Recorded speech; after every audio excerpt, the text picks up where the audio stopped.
Assalamualaikum warahmatullahi wabarakatuh.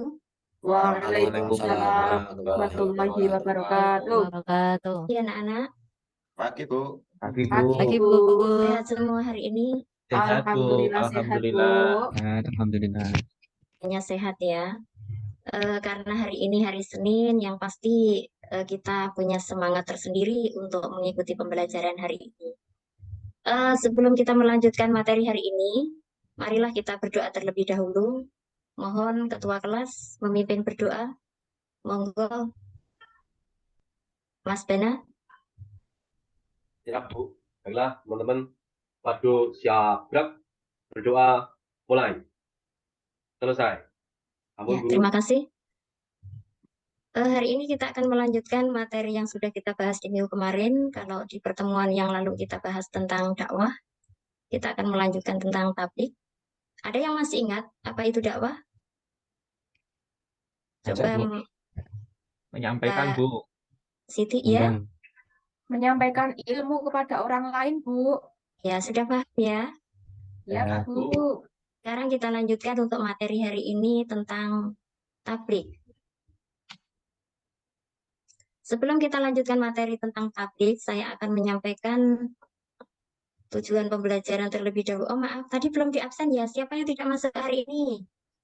Semua Bu, Masuk Alhamdulillah. semua ya, Semua Bu, alhamdulillah. lengkap. Ya, baik kita lanjutkan.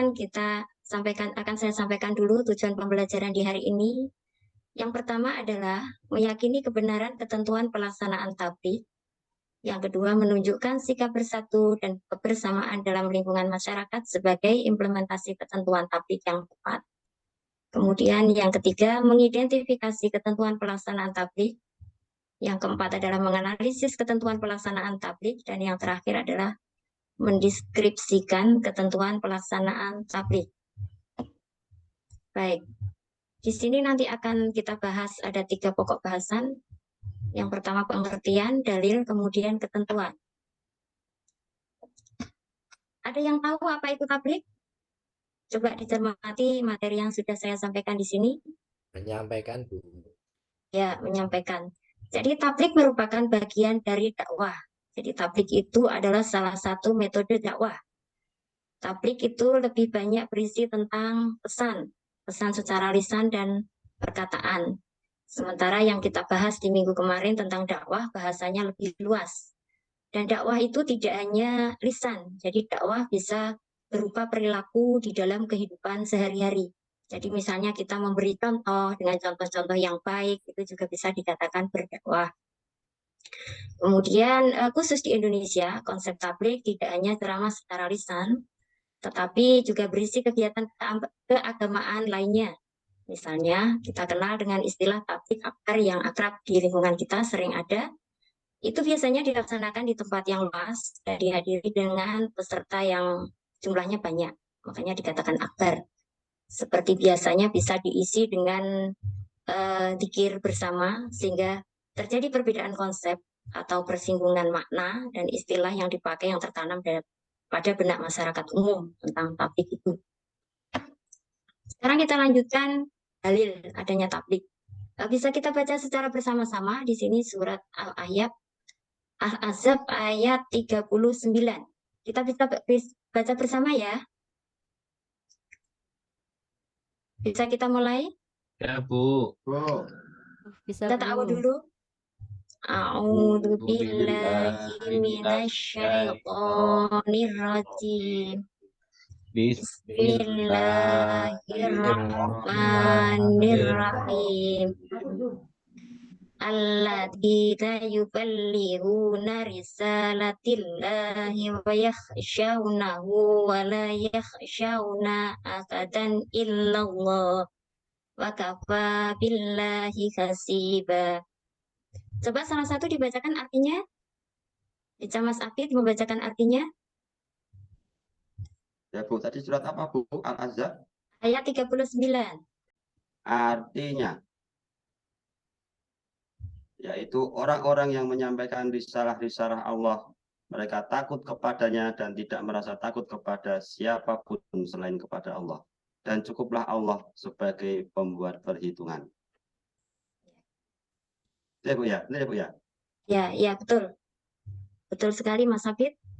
Jadi pada saat masanya Rasulullah, itu Rasulullah menyampaikan risalah-risalah Allah, kemudian menyampaikannya kepada manusia, yang pada intinya adalah isinya tentang rasa takut kepada Allah. Jadi tidak punya rasa ketakutan kepada siapapun selain Allah, karena pada nantinya akan adanya perhitungan kepada manusia itu apabila tidak mempunyai perilaku yang baik.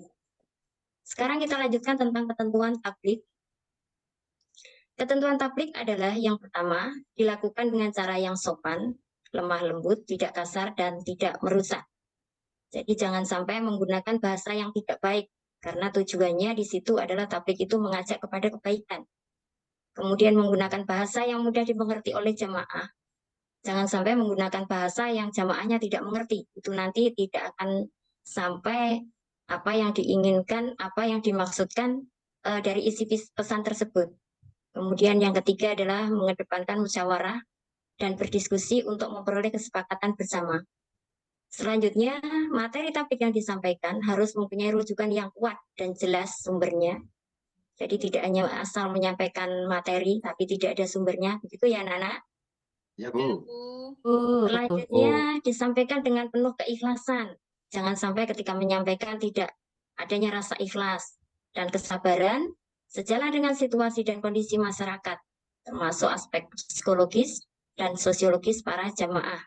Yang terakhir adalah tidak menghasut orang lain untuk bermusuhan, berselisih, merusak, dan mencari-cari kesalahan orang lain. Sekarang kita lanjutkan tata caranya. Jadi tabligh juga ada tata caranya. Secara Islam pun memberi teladan dalam bertabligh, yaitu mengajak orang terdekat terlebih dahulu. Jadi ketika bertabligh itu yang diajak adalah orang terdekat. Siapa orang terdekat itu, anak-anak? Coba ada yang bisa, Mas Ipul, orang terdekat itu siapa? Keluarga, Bu. Ya, orang terdekat adalah keluarga. Jadi keluarga dulu diajak ke arah kebaikan, baru nanti yang kedua adalah mendekati pihak lain. Jadi kalau kita mau mengajak orang menjadi baik, itu keluarga kita harus kita didik dulu menjadi baik. Setelah itu, setelah mengajak diri, setelah mengajak keluarga, kemudian pihak lain, itu pada akhirnya adalah untuk bisa saling membantu agar tabligh dapat terlaksana secara baik. Kemudian dapat berkesinambungan, menjangkau semua lapisan masyarakat, dan pada akhirnya akan jelas antara mubalik yang satu dengan mubalik yang lain itu dalam menyampaikan pesannya tidak akan bersinggungan. Selanjutnya,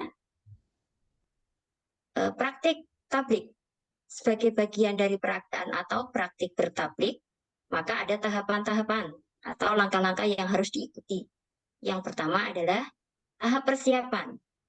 Di dalam tahap persiapan itu mencari dan mempelajari dulu materi tabligh agar sesuai dengan kebutuhan jamaah, yang akhirnya bisa mencapai sasaran. Apa yang disampaikan bisa diterima oleh audien. Kemudian yang kedua adalah tahap pelaksanaan. Saat tabligh, maka informasi yang disampaikan harus yang praktis, singkat, dan serba cepat, dengan tetap mengedepankan bahasa yang sederhana, mengajak jemaah berdiskusi dan mengandalkan logika dan akal sehat, melibatkan mata hati, serta menghindari gaya yang menggurui, menekan, apalagi memaksa. Jadi di dalam tabligh itu tidak boleh adanya paksaan, apalagi tekanan. Kemudian yang selanjutnya adalah tahap konsolidasi. Sebagai tahap akhir, upayakan adanya pemantapan pemahaman materi tabligh dalam bentuk kesimpulan. Jadi, ketika menyampaikan tabligh itu di akhir, itu pada akhirnya akan disampaikan kesimpulannya, biar audien lebih bisa memahami. Sampai di sini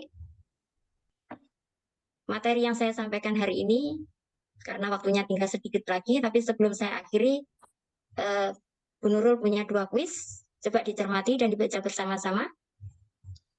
Kira-kira untuk nomor 1 jawabannya apa? Keluarga, Mas Bu. Unu? Ya? Keluarga, Untuk Bu. Untuk yang nomor 1 jawabannya apa, Mas Unu? Keluarga. Pertanyaannya tidak terlihat ya? Tidak, Bu. Jadi di sini ada 2 kuis yang berbentuk pilihan ganda.